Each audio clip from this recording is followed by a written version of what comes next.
In today's video, I'm going to teach you how to use Zapier with Asana. Setting up Zapier to automate your tasks with Asana can significantly streamline your workflow, making your day-to-day activities much more efficient.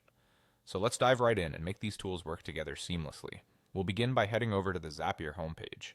Once you're there, look for the Zap option. You might be curious, what exactly is a Zap? In Zapier, a Zap is an automated workflow that connects your apps and services. By selecting this, you're essentially setting the foundation for the automation process. Next, you'll need to click on Trigger. Triggers are what kickstart the whole Zap process. They are the events that happen in one app, which prompt an action in another. In our case, we want an event in Asana to trigger something else.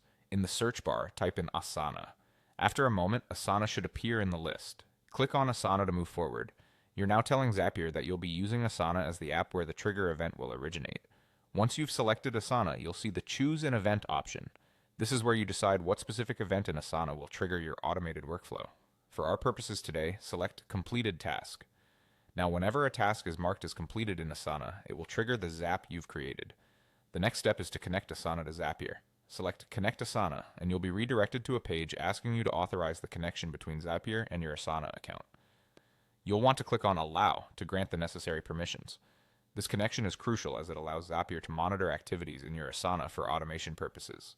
After granting permissions, it's time to configure the specifics. Click on Configure to open up the Options panel. Here's where you'll select or input the specific parameters for this Zap, ensuring it aligns perfectly with your workflow needs. You might need to choose values or complete the configuration.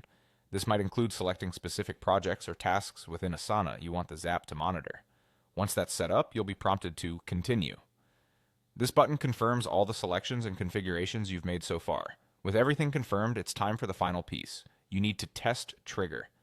This step is vital as it ensures everything is working as you planned. The test will perform a simulated run to make sure the trigger event actually initiates the Zap. And there you have it. You've now created an automated workflow using Zapier and Asana. This setup will help you manage tasks more efficiently by automatically taking action whenever a task is completed in Asana. Keep exploring and think of additional ways you can use Zapier to automate repetitive tasks and boost your productivity even further.